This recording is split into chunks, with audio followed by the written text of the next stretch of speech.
السلام علیکم۔ آج ہمارا سورہ بقرہ کی آیت نمبر 226 سے شروع ہو رہا ہے، 227 سے شروع ہو رہی ہے، اور انشاءاللہ اس کو ہم آگے چلیں گے، لیکن تھوڑا سا پچھلا پہلے ذرا سا دہرا دوں۔ پچھلا ہم نے قسم کھانے کے بارے میں پڑھا تھا کہ قسم کس طرح کی ہوتی ہے اور کیسی کھائی جاتی ہے، اور اس کی کتنی قسمیں ہیں اور اس کا کفارہ کیا ہے، یہ سارا ہم نے پڑھا تھا۔ تو ہمیں پتہ چلا تھا کہ قسم ایک تو قسم ہوتی ہے جو آپ ایسے ہی کھاتے ہیں، عادتاً کھاتے ہیں، اس میں کوئی گناہ نہیں ہے یا کوئی اس کا کفارہ نہیں ہے، لیکن ایک قسم ہوتی ہے جو آپ عمدن کھاتے ہیں، یعنی آپ کسی چیز کی قسم کھا کے کوئی وعدہ کرتے ہیں کہ میں یہ کام ضرور کروں گا، تو پھر اگر آپ اس قسم کو پورا نہیں کریں تو آپ کو اس کا کفارہ دینا پڑتا ہے۔ اور اسی طرح سے کسی نیکی کے کام پہ قسم کھا لیں کہ میں بھی یہ نیک کام نہیں کروں گا، اس کا بھی بہت زیادہ گناہ ہے، اس کو منع کیا گیا ہے، اور اس طرح کی باتیں کرنی نہیں چاہیے۔ اللہ تعالیٰ نے فرمایا کہ اب یہ قسم کا کیونکہ بات ہے تو اس میں بعض وقت یہ بھی ہوتا ہے گھریلو زندگی میں کہ یہ بھی ہوتا تھا کہ کوئی شوہر اپنی بیوی کو قسم کھا کے کہتا تھا کہ میں اب تم سے تعلق نہیں رکھوں گا، تو یہاں اللہ تعالیٰ نے اس چیز کو بتایا آگے کہ اس قسم سے کیا مراد ہے اور اس کا کیا مطلب وہ ہونا چاہیے۔ یہ ساری چیزیں ہم اس میں پڑھیں گے انشاءاللہ۔ اعوذ باللہ من الشیطان الرجیم، بسم اللہ الرحمن الرحیم، رب اشرح لی صدری یسر لی امری واحلل عقدۃ من لسانی یفقہوا قولی۔ للذین، ان لوگوں کے لیے جو یقولون قسمیں کھا لیتے ہیں، من نسائہم سے عورتوں یعنی عورتوں سے، اپنی تربصوا انتظار ہے، اربعتی 4 اشہر مہینے، یعنی وہ لوگ جو اپنی بیویوں سے قسمیں کھا لیتے ہیں، اپنی عورتوں پہ قسمیں کھا لیتے ہیں، تو اللہ تعالیٰ نے فرمایا کہ 4 مہینے انتظار ہے۔ فَإِنْ فَاؤوا، پس اگر وہ رجوع کریں، فَإِنَّ اللَّهَ، تو بے شک اللہ تعالیٰ، غفور الرحیم، بخشنے والا اور مہربان ہے۔ وَإِنْ عَزَمُوا الطَّلَاقَ، اور اگر ارادہ کر لیں طلاق کا، فَإِنَّ اللَّهَ سَمِيعٌ عَلِيمٌ، تو بے شک اللہ تعالیٰ سننے والا بھی ہے اور جاننے والا بھی ہے۔ یہاں بتایا گیا کہ قسمیں کھا لیتے ہیں جو لوگ اپنے بیویوں سے کہ تعلق نہیں رکھیں گے، تو اس کے لیے بتایا گیا کہ 4 مہینے۔ یولونا صیغہ مذکر ہے، اور اس میں ایلا آیا ہے، یعنی ایلا کے معنی یہ ہے کہ مرد قسم کھا لے کہ وہ اپنی بیوی سے جمع نہیں کرے گا، پھر اگر یہ قسم 4 ماہ یا اس سے کم مدت کے لیے کھائی ہو تو اسے اپنی قسم پوری کرنے کا اختیار ہے۔ اگر وہ مدت پوری کر کے اپنی بیوی سے تعلق قائم کر لے تو اس پر کوئی کفارہ نہیں ہوگا، اگر اس مدت سے پہلے ہی تعلق بحال کر لے تو قسم کا کفارہ دینا ہوگا۔ آپ صلی اللہ علیہ وسلم نے ایک دفعہ اپنی بیویوں سے 1 ماہ کے لیے قریب نہ جانے کی قسم کھائی تھی، مدت پوری ہونے پر آپ نے ان سے تعلق قائم فرمایا، بخاری کی حدیث میں ہے، اور آپ صلی اللہ علیہ وسلم نے کوئی کفارہ ادا نہیں کیا۔ جاہلیت میں نکاح کرنے کے بعد بعض لوگ لمبی مدت تک بیوی کے پاس نہ جانے کی قسم کھا لیتے یا مدت کی تعین کیے بغیر ہمیشہ کے لیے قسم کھا لیتے، وہ بیچاری لٹکی رہتی، نہ خاوند والی نہ بغیر خاوند کی کہ کہیں اور نکاح کر لے۔ اللہ تعالیٰ نے ان آیت میں ہمیشہ کے لیے ظلم کا خاتمہ فرمایا۔ اب اگر کوئی 4 ماہ سے زائد مدت کے لیے یا مدت مقرر کیے بغیر قسم کھا لے تو ایسی شخص کے لیے اس آیت میں 4 ماہ کی مدت مقرر کر دی گئی ہے کہ یا تو اس مدت کے پورا ہوتے ہی اپنی بیوی سے تعلقات قائم کرے یا پھر سیدھی طرح سے طلاق دے دے۔ پہلی صورت اختیار کرے گا تو اسے کفارہ دینا ہوگا، اور اگر وہ دونوں میں سے کوئی صورت بھی اختیار نہ کرے تو حاکم وقت اسے مجبور کرے گا کہ دونوں میں سے ایک چیز اختیار کرے۔ صرف 4 ماہ گزرنے سے خود بخود طلاق واقع نہیں ہوگی۔ آیت کے الفاظ سے یہی ظاہر ہوتا ہے، اور امام بخاری رحمۃ اللہ نے کتاب الطلاق میں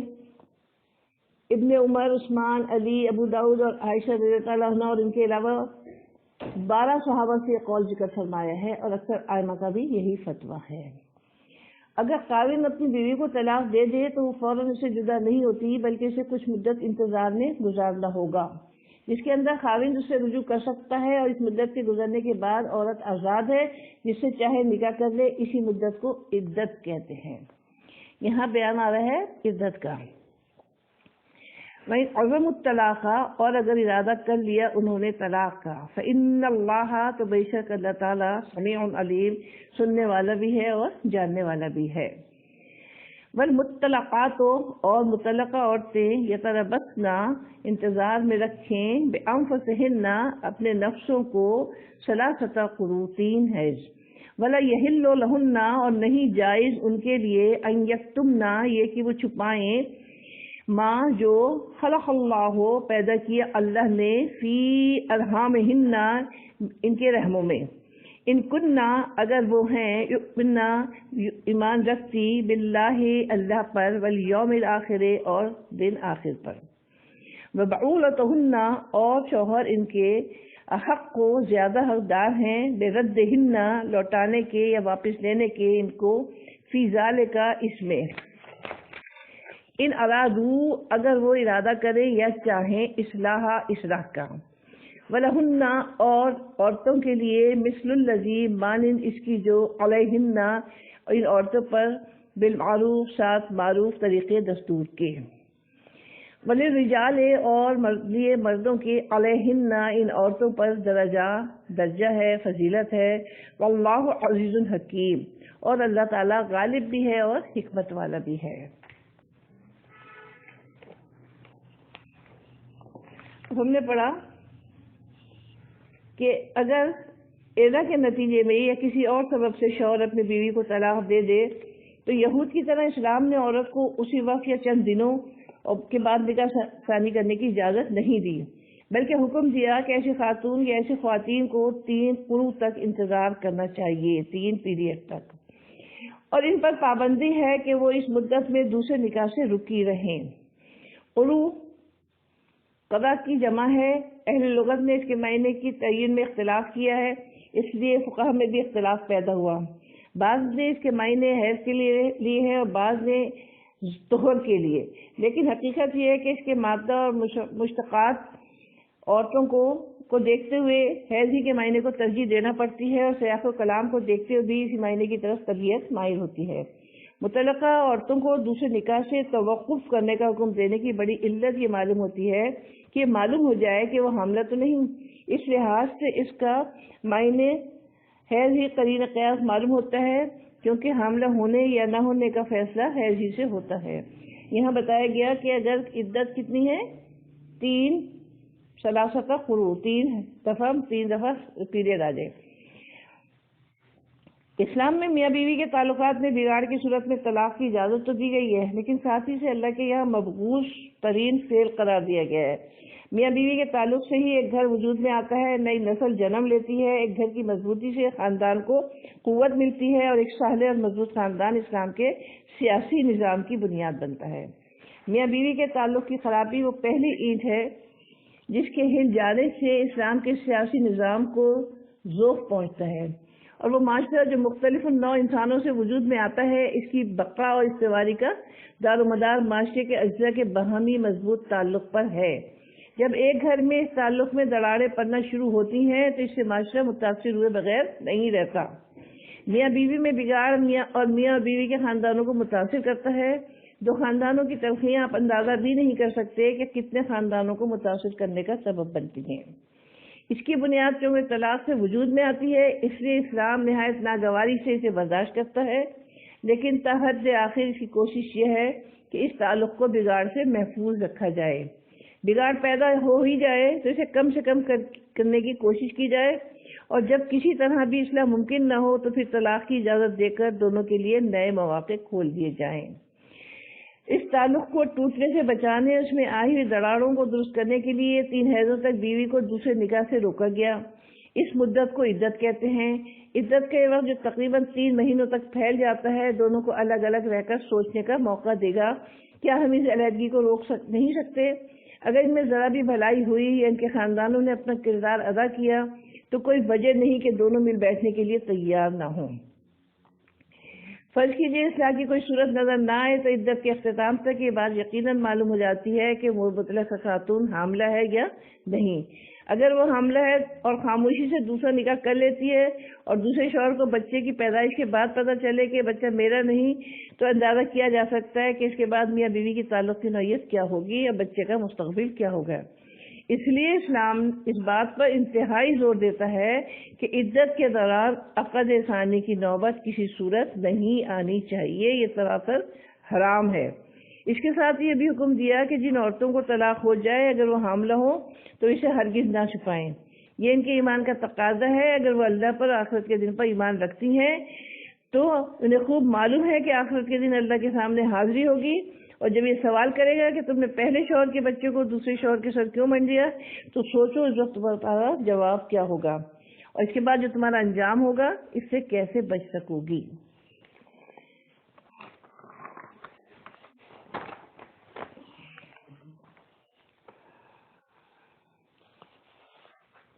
اسما بن یزید انصاریہ کا بیان ہے کہ پہلے مطلقہ عورت کے لیے کوئی عدت نہیں تھی، خاوند جب چاہتا رجوع کر لیتا۔ تو جب مجھے طلاق ہوئی تو اللہ تعالیٰ نے اس موقع پر طلاق کی عدت کا حکم نازل فرمایا۔ یعنی پہلے یہ بھی ہوتا تھا کہ ایک دفعہ طلاق دے دیا پھر رجوع کر لیا، پھر دوبارہ دے دی پھر رجوع کر لیا، جتنی چاہیں طلاق دے دیں اور رجوع کر لیں۔ تو یہاں اللہ تعالیٰ نے اس کا ایک قاعدہ مقرر فرما دیا کہ طلاق دینے کا صحیح طریقہ بھی بتا دیا، اور شوہر کو عدت کے دوران رجوع کا حق بھی دے دیا گیا۔ اور پھر یہ بات آتی ہے کہ اللہ تعالیٰ نے اس چیز کو پسند نہیں کیا، یعنی جو حلال کاموں میں سب سے زیادہ جو مبغوض کام ہے وہ اس کو کہا گیا کہ میاں بیوی میں جدائی ہو۔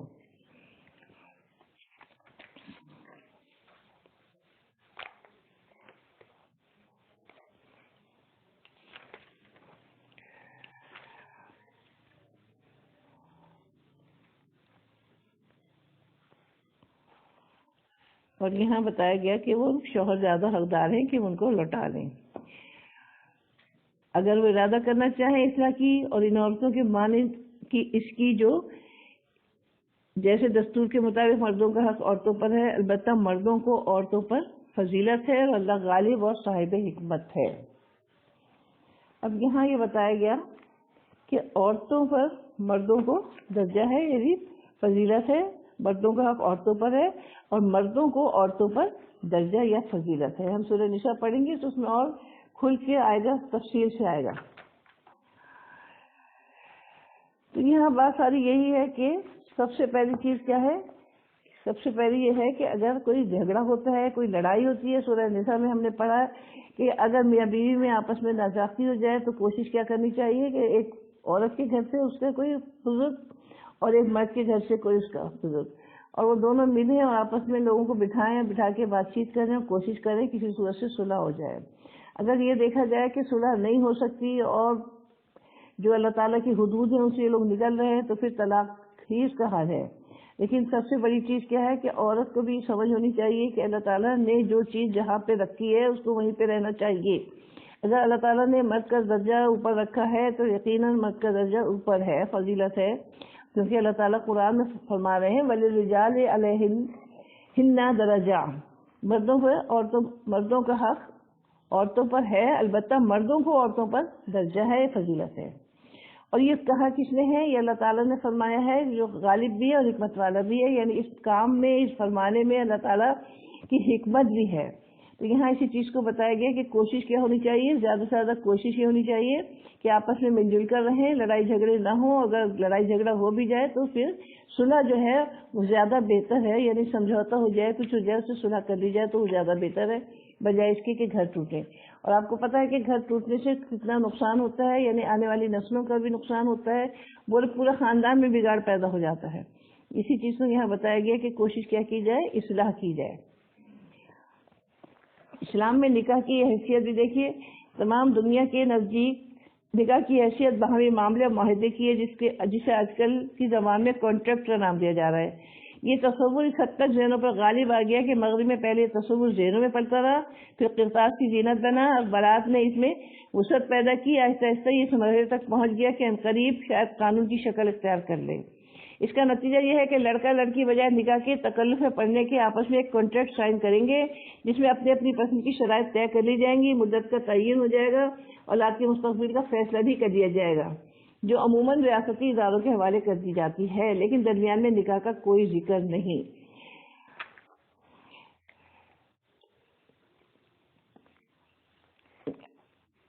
اب یہ ساری چیزیں جو ہیں جو آج کل کے دور میں ہم دیکھ رہے ہیں، دیکھیں اللہ تعالیٰ نے ہمارے اس قدم کو یعنی اس نکاح کو بھی ایک عبادت کا درجہ دے دیا، اور اس کو اگر ہم اس طریقے سے چلتے ہیں جس طریقے سے اللہ تعالیٰ نے بتایا ہے تو یہ کوئی وجہ نہیں کہ اس میں اللہ تعالیٰ برکت نہ رکھے اور اس کو زیادہ سے زیادہ اس میں بگاڑ پیدا ہونے سے محفوظ رہیں۔ تو یہاں اسی چیز کو بتایا گیا ہے کہ یہ جو مغرب کا جو نظریہ ہے اور جس میں اس طرح سے ہو رہا ہے، اور اسلام میں نکاح کی کیا حیثیت ہے؟ اسلام میں نکاح کی حیثیت یہی ہے کہ اسلام پہ ایک نکاح کر کے ایک جو مرد ہے وہ کسی کا یعنی خالی یہ نہیں ہوتا کہ وہ شوہر ہی بن گیا، نہیں، وہ کسی کا ماموں بنتا ہے، کسی کا چچا بنتا ہے، کسی کا پھپھا بنتا ہے، کسی کا خالو بنتا ہے، اسی طرح لڑکی کے بھی رشتے بنتے ہیں، ایک پورا خاندان وجود میں آتا ہے۔ جب خاندان وجود میں آتا ہے تو اس سے پھر بہت زیادہ آگے تک جا کر اگر اچھی طرح سے وہ لوگ رہتے ہیں تو اچھی طرح سے مطلب اس میں رہنے کا مطلب یہ ہے کہ لڑائی جھگڑا نہ ہو اور اللہ تعالیٰ کی حدود کو نہ توڑا جائے اور آپس میں مل جل کے پیار محبت سے رہا جائے، تو یہاں اس وقت آپ کہہ سکتے ہیں کہ یہ جو ہے یہ کامیاب ہے۔ اور اگر اس طرح سے ہو کہ لڑائی جھگڑا ساس سسر سے تو بہنوں سے تو نندوں سے، تو یہ ساری چیزیں کیا ہوں گی؟ یہ ساری چیزیں گڑبڑ کریں گی اور نکاح کا جو مقصد ہے وہ پورا نہیں ہوگا، کیونکہ پھر اس نکاح میں کوئی برکت نہیں ہوگی، کوئی اس میں وہ نہیں ہوگی، فراوانی نہیں ہوگی کسی طرح کی بھی۔ تو نکاح کا اصل مقصد ہی یہی ہے کہ خاندان وجود میں آتا ہے نکاح سے۔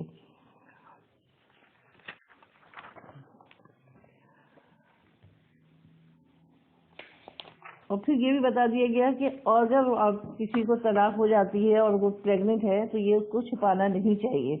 کیونکہ اللہ تعالیٰ نے قرآن میں فرمایا ہے کہ یہ جائز نہیں ہے۔ وَلَا يَحِلُّ لَهُنَّ يَكْتُمْنَ، یعنی عورتوں کے لیے حلال نہیں کہ اپنے رحم میں جو کچھ ہے یعنی حمل یا حیض یا طہر اسے چھپائیں اور غلط بیانی کریں، کیونکہ عدت اس پر موقوف ہے۔ حمل چھپانے کی صورت میں کسی کا بچہ دوسرے کے نام ہو جائے گا، اور حیض چھپانے کی صورت میں اصل عدت سے پہلے یا بعد فارغ ہوگی، اس میں حرام کے ارتکاب کا امکان ہے۔ عدت کے دوران اگر خاوند رجوع کرنا چاہے تو عورت کو لازماً ماننا ہوگا۔ اور پھر وَلَهُنَّ مِثْلُ الَّذِي عَلَيْهِنَّ بِالْمَعْرُوفِ، یعنی عورتوں کا بھی معروف طریقے کے مطابق مردوں پر ویسا ہی حق ہے جیسا مردوں کا عورتوں پر ہے۔ جابر بیان کرتے ہیں کہ رسول اللہ نے فرمایا تمہارے ان عورتوں پر یہ حق ہے کہ تمہارے بستر پر اس کو نہ بیٹھنے دیں جسے تم ناپسند کرتے ہو، اگر وہ ایسا کریں تو انہیں مارو، ایسا مارنا جو شدید نہ ہو، اور ان کا حق تم پر یہ ہے کہ انہیں دستور کے مطابق کھانا اور لباس دو۔ مسلم کی حدیث ہے۔ وَلِلرِّجَالِ عَلَيْهِنَّ درجہ، یعنی مرتبے میں اطاعت کا حق رکھنے میں، خرچ کرنے میں، فطری قوتوں میں، میراث میں، خصوصاً عنایت میں، مذکور طلاق اور رجوع کا حق رکھنے میں، الغرض دین دنیا کے بہت سے شخص عورت پر ان کی برتری کا باعث ہے۔ سورہ نساء میں ہے الرجال قوامون علی النساء بما فضل اللہ بعضهم علی بعض وبما انفقوا من اموالهم، مرد عورتوں پر نگراں ہیں اس وجہ سے کہ اللہ نے ان کے بعض کو بعض پر فضیلت عطا کی اور اس وجہ سے کہ انہوں نے اپنے مالوں سے خرچ کیا۔ ام المومنین عائشہ، حضرت عائشہ اور دیگر صحابہ کی روایت کے مطابق ابتدا ہجرت میں جاہلی دستور کے مطابق مرد عورت کو کئی بار طلاق دیتے اور رجوع کرتے رہتے تھے، مقصد بیوی کو تنگ کرنا ہوتا تھا۔ اس صورتحال کو روکنے کے لیے یہ آیت نازل ہوئی۔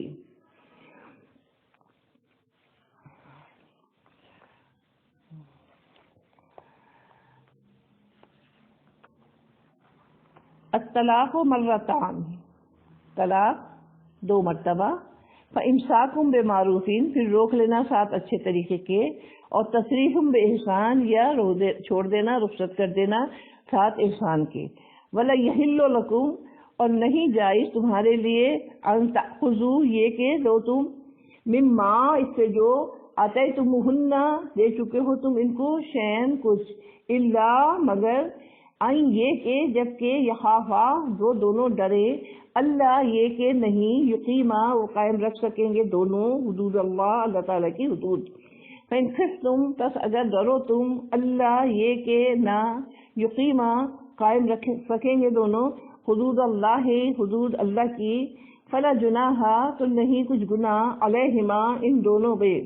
فیما افتدت دے اس کی کہ فدیہ بدلے میں دے عورت بہی ساتھ اس کے تلکا حدود اللہ یہ حدود اللہ کی ہیں فلا پس نہیں تعتدوها باہر نکلو یا بڑھو اس سے تم ومن یتعدی اور جو کوئی نکلے باہر نکلے تجاوز کرے حدود اللہ اللہ تعالیٰ کی حدود سے فاولئک پس یہی لوگ ہم الظالمون وہ ظالم ہیں۔ یہاں بتایا گیا کہ طلاق 2 مرتبہ ہے۔ اس کا کیا مطلب ہے طلاق 2 مرتبہ ہے؟ یعنی ایک دفعہ طلاق دی، طلاق کا صحیح طریقہ بتایا گیا ہے نا اس میں، تو اس کو ہم دیکھتے ہیں۔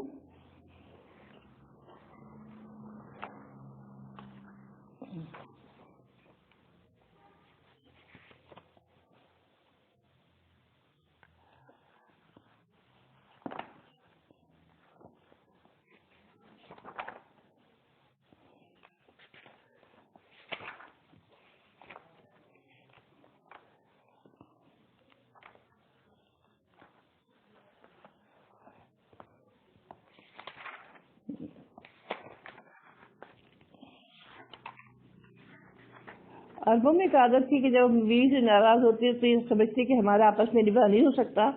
تو وہ اسے طلاق دے دیتے، لیکن طلاق دینے کے بعد اپنی زندگی کا فیصلہ کرنے کے لیے آزاد نہیں چھوڑتے تھے اسے، بلکہ اسے ایک ایسی اذیت میں مبتلا کر دیتے کہ جس سے اس پر بیوی ہونے کی تہمت بھی رہتی ہے، لیکن وہ بیوی ہونے کی حیثیت سے اکثر محروم ہوتی ہے۔ ان کے ظلم کا طریقہ یہ تھا کہ اب جب عدت ختم ہونے کے قریب آتی تو بیوی سے رجوع کر لیتے اور پھر سے طلاق دے دیتے، پھر جب عدت ختم ہونے پر آتی تو پھر رجوع کر لیتے اور پھر دوبارہ سے طلاق دے دیتے۔ ان کے ہاں طلاقوں کا کوئی شمار نہیں تھا۔ اس میں بیچاری عورت بھی کبھی بھی اس ظلم اور اس کے ظلم کے اثرات سے نہیں نکل سکتی تھی۔ جس میں آتا ہے کہ ایک دفعہ ایک انصاری نے، جو اگرچہ مسلمان ہو چکے تھے لیکن ابھی تک پرانے اثرات کی گرفت میں تھے، اپنی بیوی سے کہا لا اقربک ولا تحلن منی، نہ میں تمہارے نزدیک جاؤں گا اور نہ تم مجھ سے آزاد ہوگی۔ بیوی نے پوچھا یہ کیسے ہے؟ تو انصاری نے کہا میں طلاق دیا کروں گا اور عدت گزرنے سے پہلے رجوع کر لیا کروں گا۔ وہ خاتون نہایت دل گرفتہ ہوئی اور آپ صلی اللہ علیہ وسلم کی خدمت میں حاضر ہو کر اپنی مظلومیت کی شکایت کی۔ اس پر قرآن کریم میں پیش نظر آیت کریمہ نازل ہوئی جس نے عورت کے متذکرہ بالا ظلم کا خاتمہ کر دیا۔ اس آیت کریمہ میں فرمایا گیا کہ تم جو انگنت طلاقیں دیتے ہو، تمہیں قدرت نے اتنی طلاقیں دینے کا حق نہیں دیا۔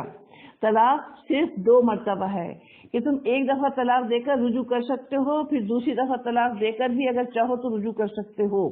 اور اگر عدت گزر جائے تو دوبارہ نکاح بھی کر سکتے ہو، لیکن تیسری طلاق کی کوئی گنجائش نہیں، کیونکہ اس کے بعد مکمل انقطاع ہے۔ اس لیے فرمایا کہ تمہیں صرف 2 مرتبہ طلاق دینے کا حق ہے۔ 2 مرتبہ طلاق دینے سے نکاح بالکل ختم نہیں ہو جاتا، بلکہ اس میں تمہیں اختیار ہے کہ چاہو تو تم معروف طریقے سے رجوع کر لو۔ معروف کا مطلب یہ ہے کہ رجوع کرنے کے بعد تم بیوی کے حقوق ادا کرو، اس کے ساتھ اپنا رویہ درست کرو، تم اس کے ساتھ اسی طرح رہو جس طرح ایک شریف، مہذب اور خدا ترس آدمی رہتا ہے۔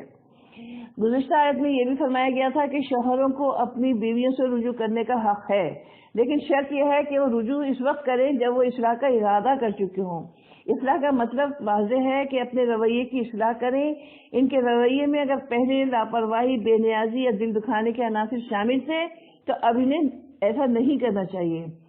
بیوی کو ایسے رکھو جیسے بیوی کا رکھنے کا حق ہے، اس کی دلجوئی، دلدہی میں کوئی کمی نہ کرو، وہ محسوس کرے کہ میں ایک مضبوط پناہ میں ہوں،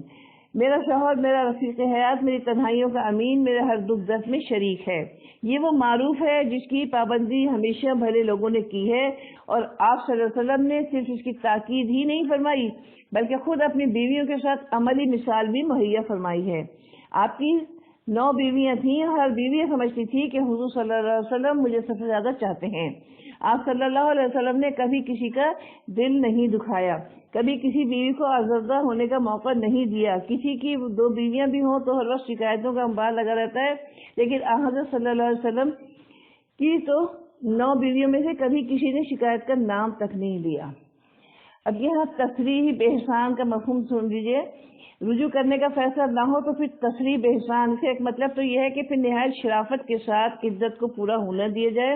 یعنی آپ دیکھیے کہ ایسا ہے جیسے کسی کو غصہ آیا، کوئی بات ہوئی، اس نے چاہا کہ وہ طلاق دے اپنی بیوی کو، اس نے ایک دفعہ طلاق دے دی، ایک طلاق دے کے اس نے چھوڑ دیا، اور اگر اس نے مہینہ گزرنے سے پہلے اس سے رجوع کر لیا تو کوئی مطلب ختم ہو گیا اس بات کو، یعنی اس کا ایک طلاق کا حق ختم ہو گیا اور اب اس کے پاس ایک طلاق کا حق رہ گیا. اور اگر اس نے دوبارہ بھی یہی حرکت کی اور دوبارہ بھی اس کو دے دی، طلاق دے دی، اور پھر دوبارہ بھی رجوع کر لیا عدت کے اندر، تب بھی بات کچھ نہیں بنتی. لیکن اگر اس نے مدت گزر گئی، اس نے ایک طلاق دی، پھر دوسری طلاق دی، اور پھر اس کے بعد رجوع نہیں کیا، پھر عرصہ جو تھا وہ گزر گیا، اور اس کے بعد کیا ہوگا؟ اس کے بعد اس کو دوبارہ، وہ اگر چاہتے ہیں میاں بیوی دوبارہ ملنا چاہتے ہیں تو انہیں دوبارہ نکاح کرنا ہوگا.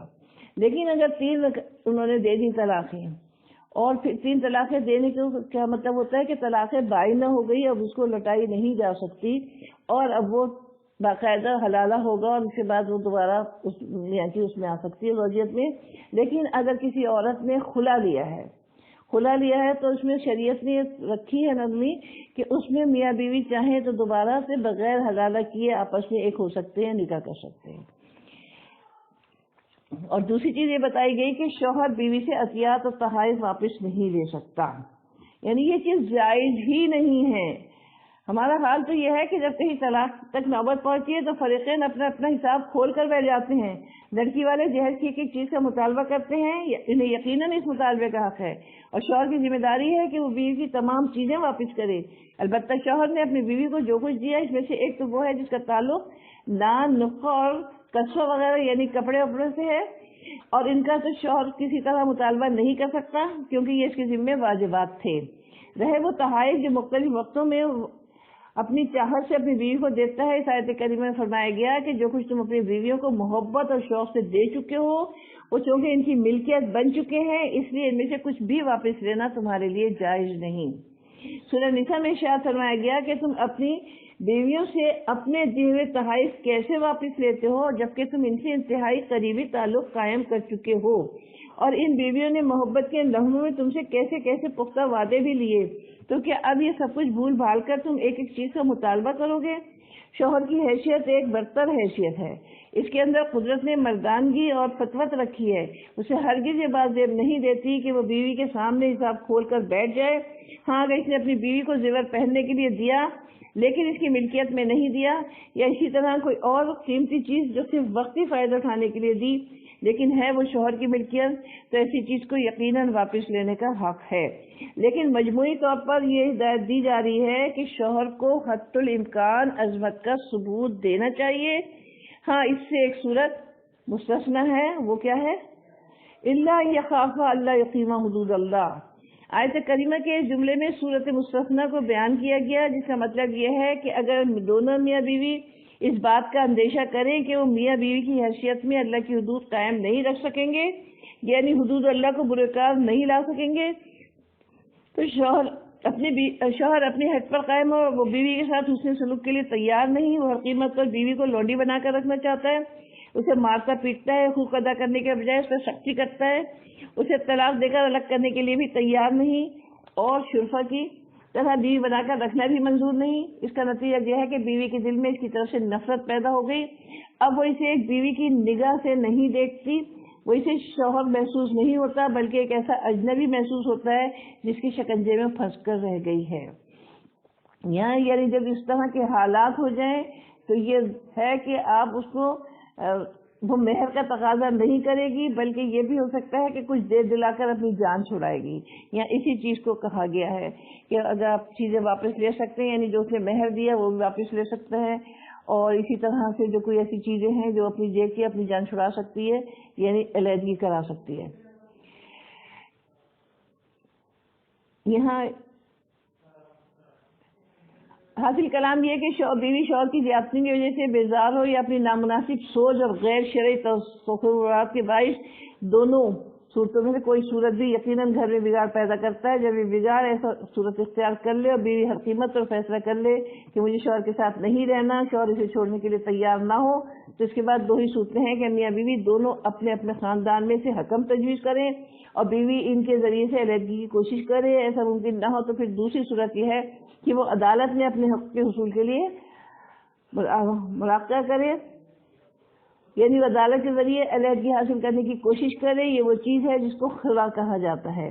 دونوں خاندان اپنے گھر میں ہی اس مسئلے کو حل کر سکیں تو سب سے اچھی بات ہے, اور اگر گھر میں یہ بات طے نہ ہو سکے تو عدالت کا فرض ہے کہ پہلے تو فریقین میں مصالحت کی کوشش کرے. کامیابی نہ ہو تو عدالت بیوی کو حکم دے کہ اس نے اپنے شوہر سے مہر میں جو کچھ لیا تھا اسے واپس کر دے, اور اس کے بعد عدالت ان کے درمیان تفریق کر دے. اسے خلا کہتے ہیں. اس کا حکم طلاق بائن کا ہے. اس کا مطلب یہ ہے کہ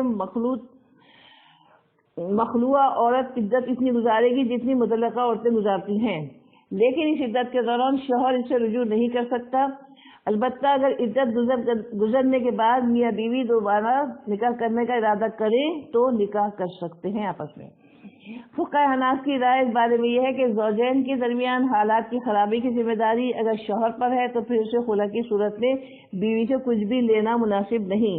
لیکن اگر زیادتی بیوی کی ہے تو جتنا اس نے بیوی کو دیا تھا اتنا اس سے لینا مباح ہے. البتہ زیادہ لینے کے بارے میں علماء اختلاف کرتے ہیں. بعض اس کو جائز قرار دیتے ہیں اور بعض اسے مکروہ سمجھتے ہیں. آیت کریمہ کے آخر میں فرمایا کہ اللہ کی حدود ہے, ان سے آگے بڑھنے کی کوشش نہ کرنا, یعنی ان احکام کی پابندی کرنا اور کبھی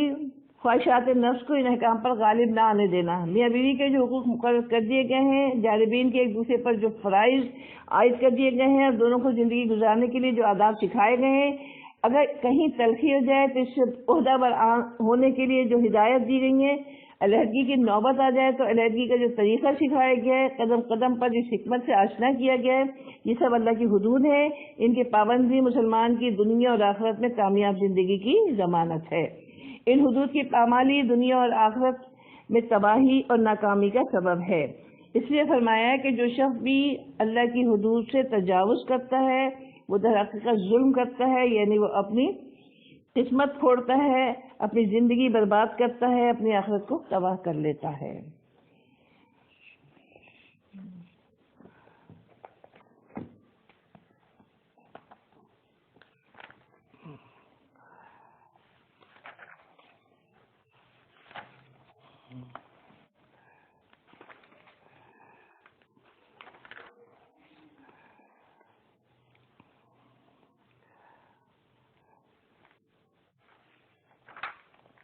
فَإِن طَلَّقَهَا فَلَا تَحِلُّ لَهُ مِن بَعْدُ حَتَّى تَنكِحَ زَوْجًا غَيْرَهُ, یعنی اگر وہ طلاق دے دے تو اس کو نہ حلال ہوگی اس کے لیے اس کے بعد یہاں تک کہ نکاح کرے مرد دوسرے شخص سے غیر اس کے علاوہ. فَإِن طَلَّقَهَا, پھر اگر وہ طلاق دے دے, فلا پس نہیں جناح, تو نہیں کچھ گناہ, علیہما ان دونوں پر, ان یتراجعا, یہ کہ دونوں رجوع کر لیں, ان اگر ظنا سمجھے وہ دونوں, ان یقیما, یہ کہ قائم رکھیں گے, حدود اللہ, اللہ کی حدود, وتلک حدود اللہ, اور یہ حدود اللہ کی ہیں, یبینھا, بیان کر رہا ہے ان کو اللہ تعالیٰ, لقوم یعلمون, ان لوگوں کے لیے جو جانتے ہیں.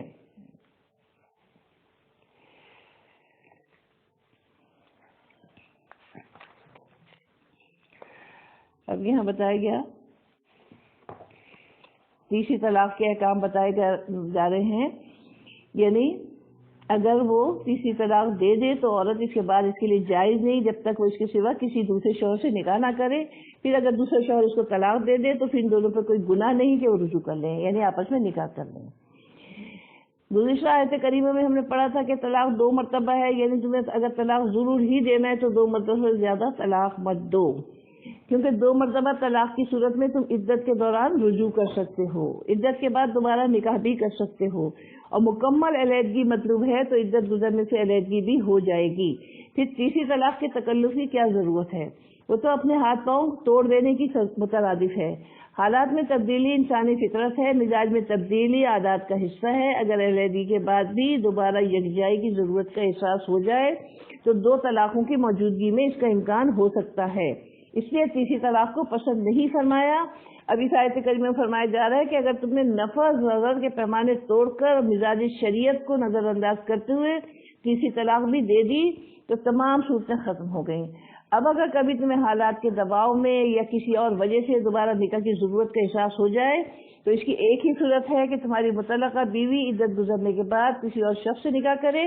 نکاح کے لفظ میں چونکہ زندگی بھر کے نباہ کا تصور گندا ہوا ہے، اس لیے اس کا صاف مطلب یہ ہے کہ زندگی بھر کے نباہ کے ارادے سے نکاح کرے،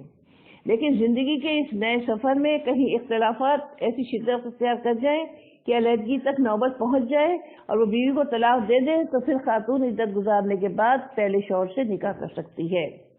یہ سارا پروسیس بالکل اسی طریقے پر فطری انداز میں ہونا چاہیے جیسے عام نکاح میں ہوتا ہے، لیکن اس سوچے سمجھے منصوبے کے مطابق بروئے کار لایا جائے کہ ایک شخص کو ڈھونڈا جائے، اسے اعتماد میں لے کر یہ کہا جائے کہ آپ اس خاتون سے نکاح کر لیں اور نکاح کے فوراً بعد اسے طلاق دے دیں، یہ محض ایک کاغذی کارروائی سے حرام کو حلال بنا لیا جائے۔ اس میں پہلی بات تو یہ ہے کہ نکاح کے تصور میں میاں بیوی کی تنہائی، خلوت اور انتہائی قربت کا تصور شامل ہے۔ تو یہاں اسی چیز کو بتایا گیا کہ ایسا بھی نہیں، آپ صلی اللہ علیہ وسلم نے فرمایا کہ یہ جو چیز ہے نا یہ بالکل زنا کے قریب ہے، کیونکہ کسی مرد اور عورت کا وقت مقرر کے لیے ایک منصوبے کے تحت نکاح کرنا اسے نکاح نہیں کہتے بلکہ متع کہتے ہیں یا نکاح بوقت کہتے ہیں۔ اب یہ دونوں اسلام میں حرام ہیں۔ یہ نکاح زندگی بھر کے سنجوگ کا نام ہے، اگر اسے ایک محدود مدت کے لیے منعقد کیا جائے، مدت گزرنے کے بعد طلاق دے دی جائے تو اسے نکاح نہیں کہتے۔ اس میں اور زنا میں کوئی فرق نہیں، اس لیے آپ نے ایسا کرنے اور کرانے والے پر لعنت فرمائی ہے، اور یہی وہ چیز ہے جسے ہمارے معاشرے میں حلالہ کے نام سے یاد کیا جاتا ہے، اور ایسا کرنے والے کو حضرت صلی اللہ علیہ وسلم نے کرایہ کا سانڈ قرار دیا ہے۔ لیکن ہمارے یہاں کتنے لوگ ہیں جو نہایت پردہ داری سے خصوصی حرکتیں کرتے ہیں، یعنی شاید اندازہ نہیں کہ شاید اسے نیکی سمجھتے ہیں لیکن حقیقت میں اللہ کے رسول کی لعنت کے مستحق ہو جاتے ہیں۔ اسی لیے ایک ساتھ 3 طلاق دینا سخت گناہ ہے۔ طلاق کا صحیح طریقہ یہ ہے کہ ہر طہر میں ایک طلاق دی جائے، اس طرح تیسری طلاق تیسرے طہر میں ہوگی جس کے بعد یکجائی کے تمام امکانات ختم ہو جاتے ہیں۔ لیکن اگر کوئی شخص ہر طہر میں ایک طلاق دینے کی پابندی نہیں کرتا بلکہ وہ یکلخ 3 طلاقیں دے دیتا ہے تو اس سلسلے میں 2 باتیں پوری طرح ذہن نشین کر لینی چاہیے۔ ایک تو یہ کہ 3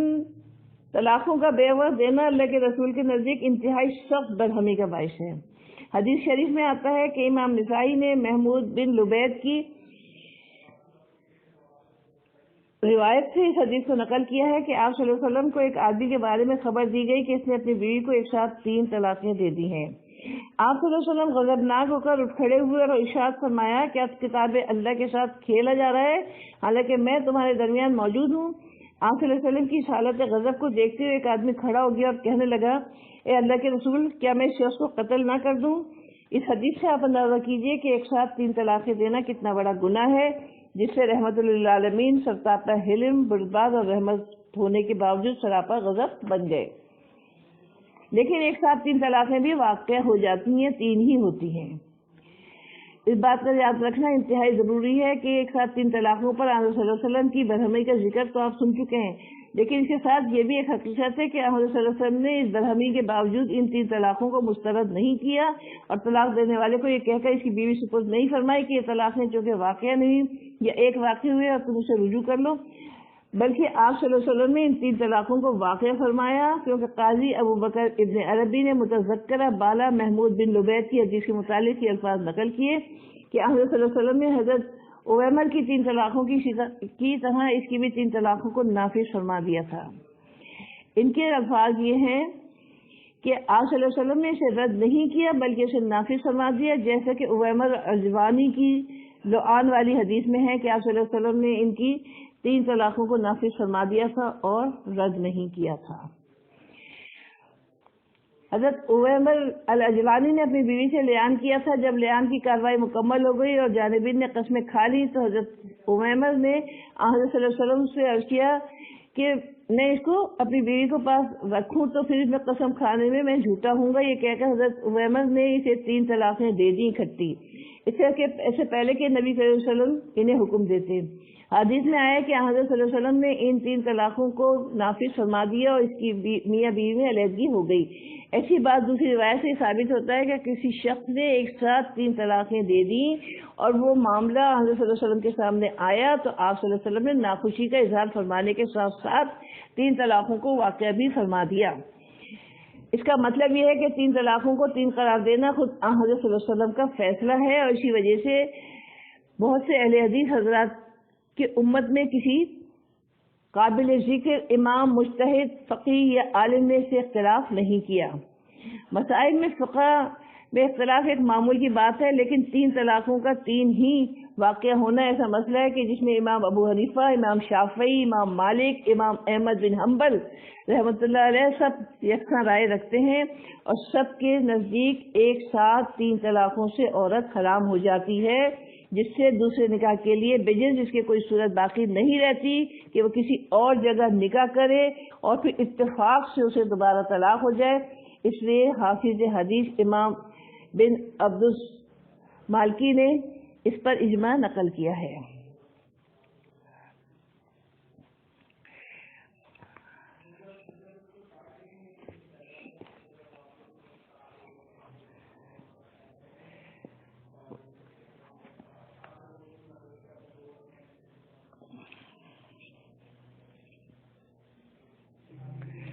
یہاں یہ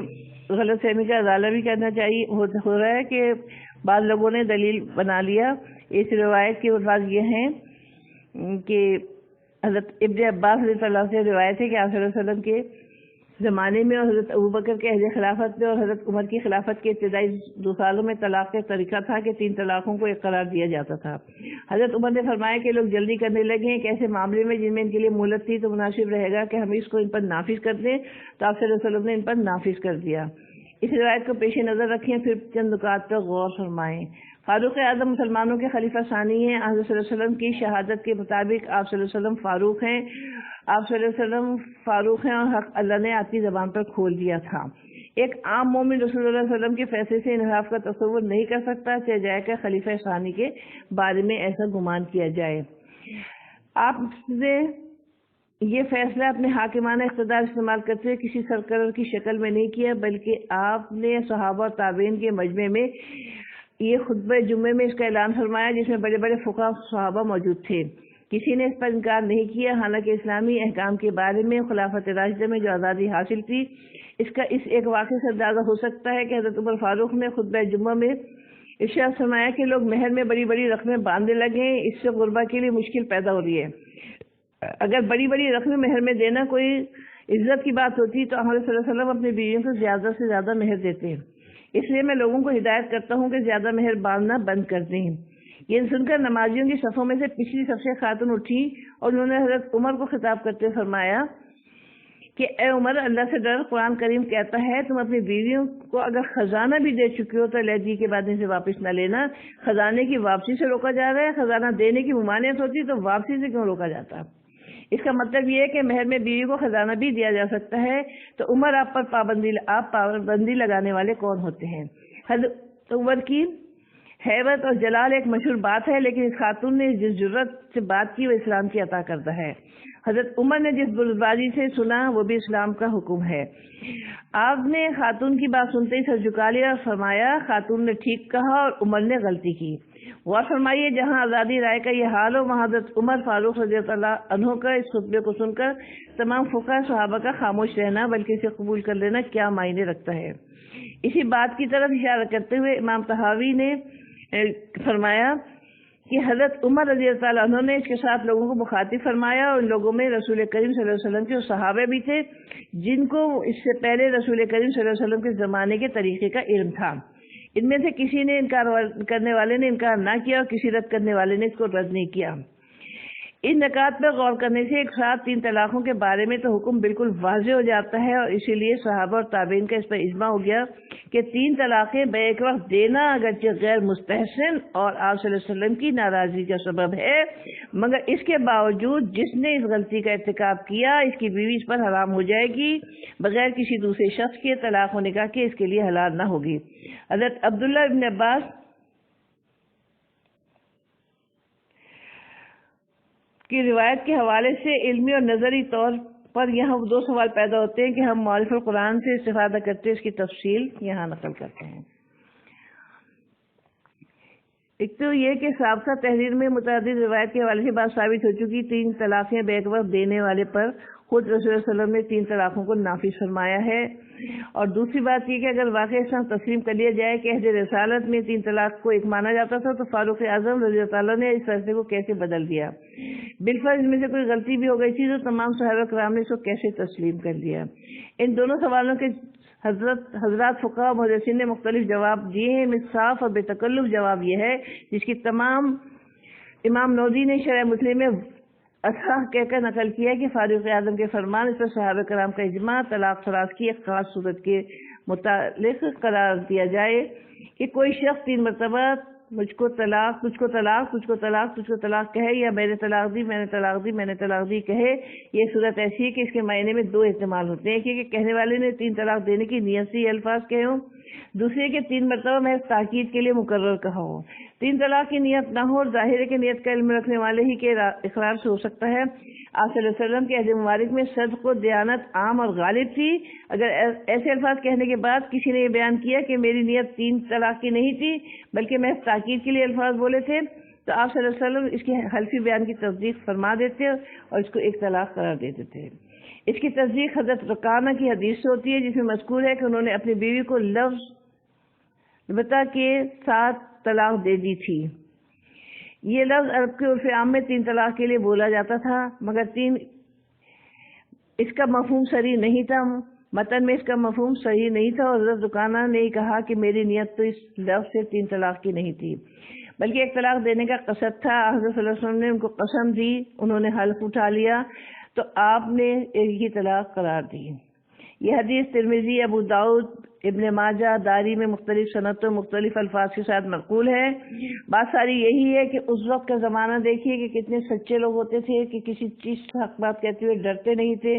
آج کل کا معاشرہ دیکھیے، آج کل کس طرح سے لوگ اپنے مطلب کے لیے ادھر سے ادھر بھاگے پھرتے ہیں، اور کہیں سے اپنے مطلب کا فیصلہ مل جائے تو وہ کہتے ہیں کہ ہم تو اسی مسلک پر ہیں اور ہمارے تو یہی امام ہے اور ہمارا تو یہی مقصد اس سے پورا ہو رہا ہے تو ہم انہیں کے پاس جا رہے ہیں۔ تو یہاں اس چیز کو بدلا نہیں جا سکتا۔ جو پیارے نبی صلی اللہ علیہ وسلم نے جس چیز کو ناپسند کیا لیکن نافذ کر دیا، تو بہرحال 3 طلاقیں ایک ساتھ دیں یا 3 طلاقیں الگ الگ دیں، طلاق بائنہ ہو جاتی ہے۔ آئندہ اس کے بارے میں اور ہم نے پڑھنا ہے، تھوڑا سا باقی رہتا ہے اس کے بارے میں، تو اگلے سبق میں انشاءاللہ ہم اس کو پورا مکمل کریں گے۔ آج یہیں تک ہی کیونکہ ٹائم کافی ہو گیا۔ اللہ تعالیٰ سے دعا ہے کہ جو کچھ ہم نے اس کو پڑھا ہے اور سمجھا ہے، اللہ تعالیٰ اس کو ہمیں سمجھنے کی اور اس پہ عمل کرنے کی توفیق عطا فرمائے، اور ہماری زندگیوں میں اللہ تعالیٰ ہر طرح کی پریشانی، بے ربطگی